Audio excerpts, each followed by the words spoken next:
과거에는 집집마다 당연하게 태극기가 있었습니다. 주요 국경일이나 기념일에는 너도 나도 대문 앞이나 베란다에 태극기를 개양하고는 했죠. 이런 행위는 정치나 외교 관계와는 무관한 순수한 한국인으로서의 자부심과 같은 일이었습니다. 다만 시간이 흐르면서 이렇게 실물 태극기를 개양하는 가정은 줄었지만 대신 SNS 프로필에 태극기를 거는 사람은 늘었습니다. 이는 한류로 대한민국을 대표하는 연예인들도 마찬가지입니다. 그러나 이런 행위를 못마땅하게 여기는 이들도 있는데 일본의 한류 팬들입니다. 우리에게 8월 15일은 치욕스런 35년에 일제 식민 통치에서 벗어난 기념비적인 날이지만 일본에게는 종전기념일입니다.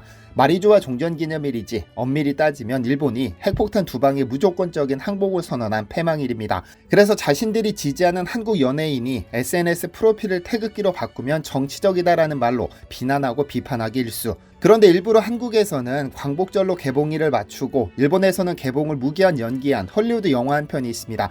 인터스텔라, 인셉션 등 역대급 작품들을 만든 크리스토퍼 놀란 감독의 오펜하이머인데요. 일본 내 수많은 팬을 보유한 유명 감독이지만 이번 영화는 유독 논란이 많고 그 평가 또한 극과 극입니다. 왜 영화 한 편을 두고 이런 일이 벌어지는 걸까요? 안녕하세요, 디스멘터리입니다. 1938년 12월 독일 과학자들이 핵분열의 원리를 발견하자 헝가리 출신 물리학자 레오 실라르드는 이것이 매우 강력한 폭탄을 만드는 데 사용될 수 있다는 점을 깨달았습니다. 그리고는 그의 절친이었던 아인슈타인을 통해 미국의 루즈벨트 대통령에게 매우 강력한 폭탄이 만들어질 수 있음을 경고하는 편지를 썼죠. 나치 독일의 이러한 성과를 두려워한 루즈벨트가 1939년 10월 21일 우라늄 자문위원회를 구성하면서 전 세계는 본격적인 핵개발 시대로 접어듭니다. 그리고 6년 뒤 1945년 7월 16일 미국 뉴멕시코의 한 고원 사막에서는 인류 최초의 핵무기 폭발 실험이 가동됐는데 이름하여 맨해튼 프로젝트입니다. 미국은 총 3개의 핵폭탄을 만들어 실험하기로 했는데 당시 이 사막에는 오펜하이머, 페르미, 로렌스, 콤프턴 등 4명의 과학자가 모였습니다. 그리고 첫 번째 실험을 통해 가제트를 폭발시켰죠. 실험명은 트리니티. 실험에 성공한 연구팀은 이 자리에서 제2차 세계대전의 원흉인 일본에 이를 투하할 것이냐를 결정해야 했는데 당시 책임자였던 오펜하이머는 핵무기는 죽음의 무기지만 전쟁을 끝내고 인류의 평화를 위해서는 불가피하게 실전에 투입해야 한다는 결정을 내렸는데요. 그렇게 1945년 8월 6일 일본 히로시마의 우라늄 핵폭탄 리틀보이를 3일 뒤 8월 9일 나가사키에 플루토늄 핵폭탄 펜맨을 투하했습니다. 이 덕분에 일본이 무조건적인 항복을 선언하면서 제2차 세계대전은 종전을 맞이했고 한국은 치욕스런 일제 식민지배를 끝내고 광복을 맞이했죠. 핵무기 2방을 일본에 투하하기로 결정한 인물 오펜하이머가 바로 크리스토퍼 놀란 감독이 만든 영화의 주인공입니다. 그리고 영화는 이 모든 과정을 담았죠. 원래 이 작품은 2005년 출간된 아메리칸 프로메테우스라는 오펜하이머 평전을 원작으로 합니다. 카이버드와 마틴 셔윈이 공동집필한 이 책은 퓰리처상을 수상했는데 그의 영화 같은 일생을 완벽하게 영상에 담아냈습니다. 그가 소련 스파이로 몰리게 된 오펜하이머 청문회를 중심으로 그가 맨해튼 프로젝트에 참여하게 되는 과정, 그리고 인류의 불을 전해준 그리스 로마 신화의 프로메테우스처럼 인류의 핵을 전해줬으나 이로 인해 느끼는 죄책감을 특유의 방식으로 풀어내 관객을 단숨에 빠져들게 만듭니다. 물론 3시간이라는 긴 러닝타임이 부담스럽기는 하지만 한번 빠져들면 3시간도 순식간에 지나갑니다. 혹 기회가 되시면 꼭 한번 보시기를 추천합니다. 특히 CG 없이 재현한 핵폭발 장면은 가히 압권입니다. 워낙에 상징적인 영화다 보니 한국에서는 개봉 전부터 대단한 관심을 끌었는데 개봉 첫날인 광복절에만 55만 관객이 영화관을 찾았고 이는 2023년 올해 국내 극장에 걸린 외화주 최고의 오프닝 스코어였죠.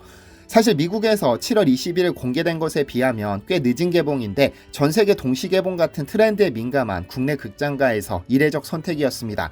그러나 이렇게 개봉을 한 달가량 미룬 것은 한국의 특수성을 감안해 내린 선택입니다. 일본의 핵폭탄 2방이 투하되고 패망하고 또 그로 인해 광복을 맞은 한국의 입장에서는 가장 상징적인 날이니까요. 미국 워싱턴 포스트 역시 이에 대해 한국에서는 8월 15일 일본이 제2차 세계대전에서 항복한 것을 기념하는 광복절에 스크린 등장이라며 관심을 보였고 이에 대해 오펜하이머를 배급하는 유니버설 픽처스 코리아는 영화 개봉 시기는 각국 배급사에서 정하며 가장 많은 사람이 볼 수 있는 징검다리 연휴를 택했을 뿐이라며 미리 논란을 일축하는 모습을 보였습니다. 사실 우리야 기분이 나쁠 이유가 없고 대작에 목말라 있던 영화 산업 역시 오펜하이머를 반기는 눈치였죠. 하지만 바로 옆 나라 일본은 다릅니다. 원폭 투하 78년을 맞은 일본에서는 아직 개봉 일정도 잡지 못하고 있으니까요. 비슷한 시기 미국에서 공개된 바비 미션 임파서블 7이 이미 일본 극장에 걸린 것과도 대비되는데요. 오펜하이머의 미국 시사회 당시 일본 교도통신은 원폭의 아버지 정기 공개, 히로시마와 나가사키의 황폐화 묘사하지 않았다라는 제목의 기사를 냈고, 아사히 신문은 과학의 고뇌를 그리는데 역점을 둔 나머지 원폭의 위험을 환기하는 것을 간과했다고 지적했습니다. 즉 영화의 주제는 이해하지만 왜 원폭으로 피해 입은 일본 사람에 대한 이야기는 잘 다뤄지지 않았느냐는 겁니다. 실제로 영화는 히로시마와 나가사키의 원폭을 투하하는 장면이나 피폭자들의 모습은 다루지 않았습니다. 이러한 상황에 대해 놀란 감독은 다큐멘터리를 만들고 싶지 않았다. 영화는 오펜하이머의 삶에 대한 나의 해석이라며 원폭이 자칫하면 세상을 파괴할 수도 있다는 일말의 가능성이 있는 상황에서도 실험 버튼을 누른 바로 그 방으로 관객들을 데려가고 싶었다며 리얼리티에만 집중했음을 강조했습니다. 물론 영화라는 특정 장르이기는 하지만 굳이 일본인의 입장에서 생각하자면 아쉬운 부분이 있기도 할 것으로 보입니다.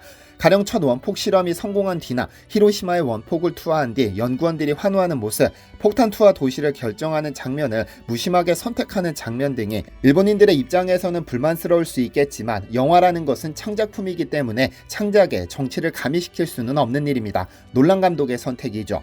여기에 미국에서 유행처럼 번진 바벤하이머라는 단어도 일본의 심기를 건드렸습니다. 미국에서는 7월 21일 바비가 개봉했고 같은 날 오펜하이머가 개봉했습니다.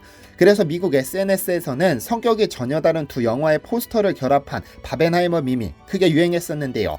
여아대상 패션 인형을 다루는 판타지 코미디 영화와 일본을 패망하게 만든 핵폭탄의 아버지를 다룬 영화라는 완전히 다른 장르의 두 영화가 동시에 개봉하면서 탄생한 용어입니다. 두 영화 모두 잘 됐으면 하는 의미로 만들어진 유머로 원자폭탄 구름을 바비의 컬러인 핑크색으로 바꾸거나 두 포스터를 합성하는 등 다양한 밈이 탄생했죠.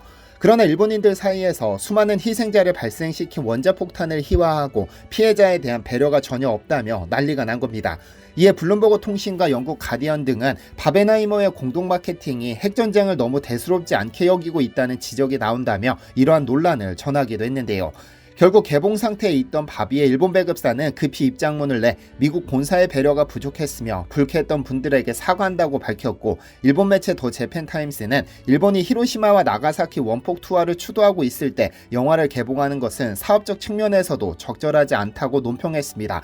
결국 세계적인 명작 오펜하이머는 지금 현재까지도 일본 개봉 일정을 잡지 않았고 아마 어쩌면 일본에서는 영원히 개봉하지 않을 가능성도 충분한 상황인데요. 사실 원폭 투하 후 생긴 피해를 되돌아보면 일본이 이토록 예민한 것도 이해는 됩니다. 원자폭탄이 투하되면서 폭심지 반경 1km 이내에 있던 시민들은 열선에 타 죽거나 최대 풍속 44m의 폭풍에 압사했고 약 4km 지점에 있던 사람 대부분이 전신 화상을 입었죠. 더구나 암이나 백혈병은 방사능 피폭 후 수년 혹은 십수년 뒤부터 발생하므로 후발성 장애라고 하는데, 학계에서는 히로시마와 나가사키 원폭 투하 후 후발성 방사능 후유증까지 포함해 약 70만 명이 사망한 것을 추정, 이 가운데는 약 3만 명의 조선인 피해자도 있습니다. 다만 이 원폭으로 한국은 광복을 그리고 제2차 세계대전은 마침표를 찍었다는 점에서 일본과 우리가 받아들이는 태도가 완전히 반대입니다. 그렇다면 일본은 어쩌다 인류 역사상 최초로 원폭을 두 방이나 맞게 된 것일까요? 1941년 12월 7일 일본군은 하와이 진주만을 기습적으로 폭격했는데 잠자는 호랑이의 코털을 건드린 격입니다. 그간 미국은 자신들의 무기를 사주는 나치 독일을 시장으로 여기고 열심히 무기를 팔아 돈을 모았죠. 그러니까 미국은 인류애라는 거창한 목표를 이루기 위해 2차 대전에 참전한 것이 아니라 일본이 건드는 바람에 마지못해 발을 들여놓은 겁니다. 어쨌든 자국이 침공당했다는 사실에 분노한 미국은 즉각 일본군을 폭격하기 시작하는데요. 아마 일본이 미국의 두려움을 느끼고 즉시 전쟁을 끝냈다면 원자폭탄은 사용되지 않았을지도 모릅니다.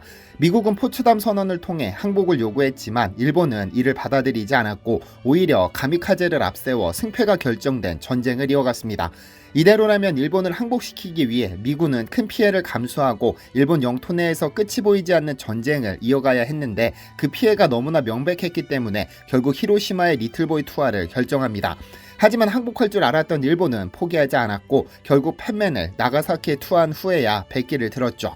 이러한 역사적 사실은 뒤로하고 오로지 원폭 피해자라는 사실만을 강조하고 그걸 교육하고 있는 겁니다. 전쟁 당사자인 미국은 물론 당시 굴욕적인 식민 통치를 받았던 우리나라를 포함한 아시아 국가에게 있어서 일본에 떨어진 원폭은 징벌이자 천벌이었지만 말이죠. 해외 네티즌과 일본 네티즌 간의 인터넷 속 싸움 역시 바로 이런 일본의 가해자 인식 없는 피해자 인식 때문에 발생하고 있는 겁니다. 일본은 늘 일관되게 자신들의 전쟁 역사는 시대 흐름에 따라 어쩔 수 없던 것이라 말하고 그들이 패망했던 과정과 결과는 피해자라고 호소합니다.